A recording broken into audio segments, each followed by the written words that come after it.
अस्सलाम वालेकुम स्टूडेंट्स। जी बच्चे, लास्ट टाइम हमने पढ़ा था यूनिट मेम्ब्रेन मॉडल। अब हम स्टार्ट कर रहे हैं फ्लूइड मोज़ाइक मॉडल, जो कि मोस्ट एक्सेप्टेड मॉडल है।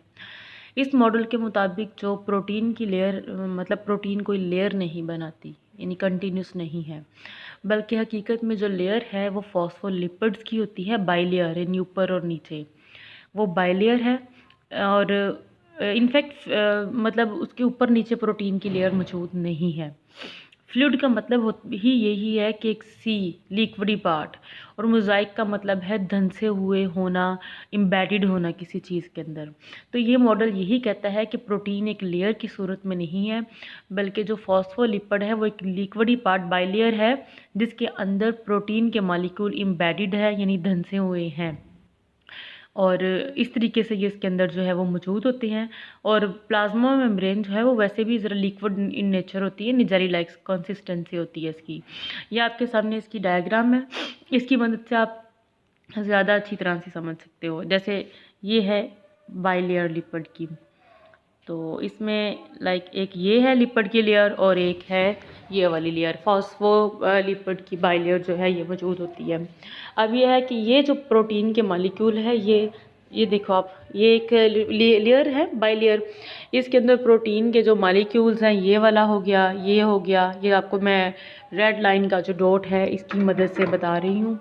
तो ये जो रेड लेयर है वो उस तरह से होते हैं, ये इसके अंदर धंसे हुए हैं, ये इसके अंदर मौजूद है। यहाँ पर ये धंसे हुए हैं ना, यानी एक लेयर है फॉस्फोलिपिड बाइलेयर है, एक ऊपर लेयर है और एक नीचे की जानिब बाइलेयर है। और जो प्रोटीन के मॉलिक्यूल ये इसके अंदर एम्बेडेड है, ये एम्बेडेड है। बाकी जो ये आपको देख रहे हैं ये है कार्बोहाइड्रेट। कार्बोहाइड्रेट का वो वाला पार्ट जो कि प्रोटीन के साथ मौजूद होगा, वो बनाएगा ग्लाइकोप्रोटीन। और अगर कार्बोहाइड्रेट फॉस्फोलिपिड, जैसे ये आप देख रहे हो ये वाला, ये जो है अगर ये इसके ऊपर है तो ये फिर है ग्लाइकोलिपिड, यानी कार्बोहाइड्रेट लिपिड्स के साथ मिलके ग्लाइकोलिपिड। और इन केस अगर प्रोटीन के साथ मौजूद है तो ग्लाइकोप्रोटीन जो है वो मॉलिक्यूल है बनाएगी। इसके अलावा थोड़ी सी मिकदार में, जैसे येलो कलर में आपको नज़र आ रहे हैं, ये कोलेस्ट्रॉल भी इनके अंदर मौजूद होता है। ये अंदर की जानिब साइटोस्केलेटन के फिलामेंट हैं जो कि मौजूद होते हैं अंदर की जानिब, यानी साइटोप्लाज्म के, इसको कंसिस्टेंसी मजबूती वगैरह देने के लिए। तो ये बेसिकली एक स्ट्रक्चर है। अब इसके अंदर हम कहते हैं कि जो प्लाज्मा मेम्ब्रेन है, इसका मतलब है कि वो मतलब लेयर्स की सूरत में नहीं है प्रोटीन, बल्कि फॉस्फोलिपिड की बाइलेयर के दरमियान एम्बेडेड है, यानी धंसी हुई है। दूसरा ये कि जो प्लाज्मा मेम्ब्रेन है, हम इसको कहते हैं कि ये डिफरेंशियली परमिएबल है या सिलेक्टिवली परमिएबल है। ये लफ्ज़ हम यूज़ करते हैं।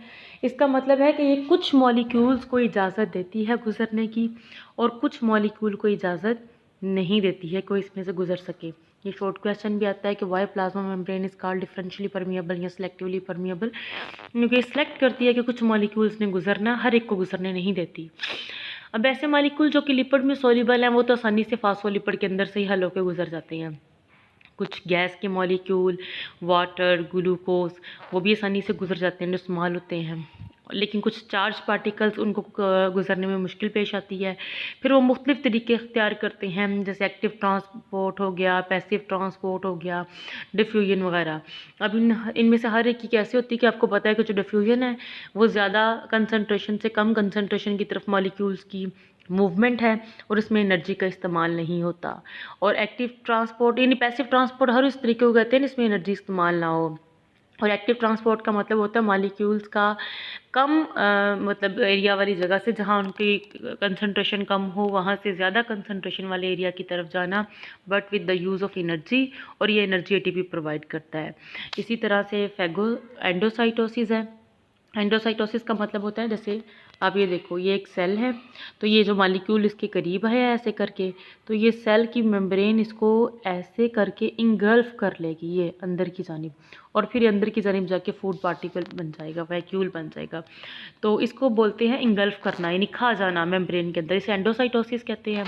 अगर तो कोई सॉलिड पार्टिकल इस तरह से अंदर दाखिल हुआ है तो उसे फैगोसाइटोसिस कहेंगे, और अगर कोई लिक्विड इस तरीके से अंदर दाखिल हुआ तो उसे पाइनोसाइटोसिस कहेंगे।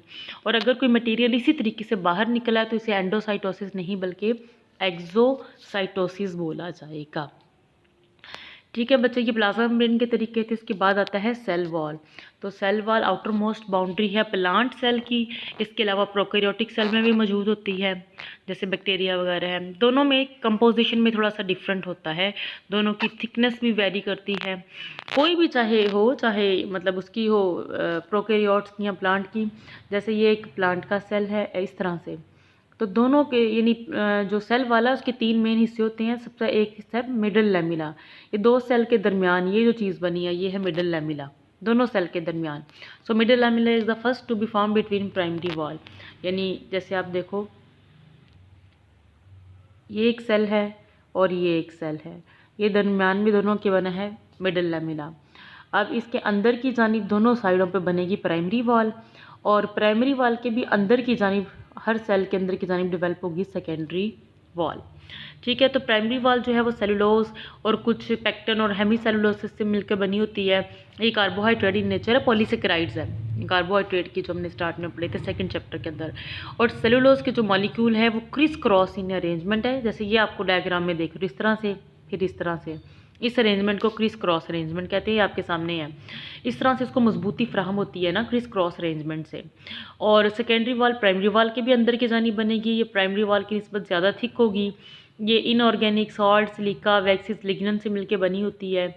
तो ये भी आ जाता है क्वेश्चन, इसमें बड़े बनते हैं शॉर्ट क्वेश्चन के सेकेंडरी वॉल की कंपोजिशन क्या है, प्राइमरी वॉल की क्या है, सेल वॉल के कंपोनेंट कितने हिस्से हैं, like middle lamella, primary wall, secondary wall. Prokaryotic की सेल वाला है वो सेलुलोज से मिलकर नहीं बनी होगी, बल्कि एक मॉलिक्यूल होता है पेप्टाइडोग्लाइकन या म्यूरन उसे बोलते हैं, उससे मिलकर बनी होती है। ये बेसिकली जो है पॉलीसेकेराइड, और जो है पेप्टाइडोग्लाइकन जो है ये पॉलीसेकेराइड और अमाइन प्रोटीन और जो पॉलीसेकेराइड यानी कार्बोहाइड्रेट के मिलने से बनने वाला कंपाउंड है। और फंजाई की जो सेल वाल है वो काइटिन से मिलकर बनी होती है। इसका फंक्शन क्या है, ये डेफिनेटली शेप देती है सेल को, स्ट्रेंथ फ्राहम करती है, रिजिडिटी प्रोवाइड करती है। और लेकिन ये किसी भी मॉलिक्यूल के गुजरने में कोई रुकावट नहीं होती, यानी सेल वॉल किसी भी मॉलिक्यूल के अंदर बाहर जाने में रुकावट नहीं है। वो प्लाज्मा मेम्ब्रेन है जो डिफरेंशियली परमिएबल है, इसको नहीं, ये किसी भी किस्म के हाइंड्रस या बैरियर नहीं है। तो यहाँ तक आपने करना है, और इसके अलावा आपने इसकी प्रैक्टिस करनी है, जो प्लाज्मा मेम्ब्रेन की डायग्राम है उसको बनाने की प्रैक्टिस करनी है।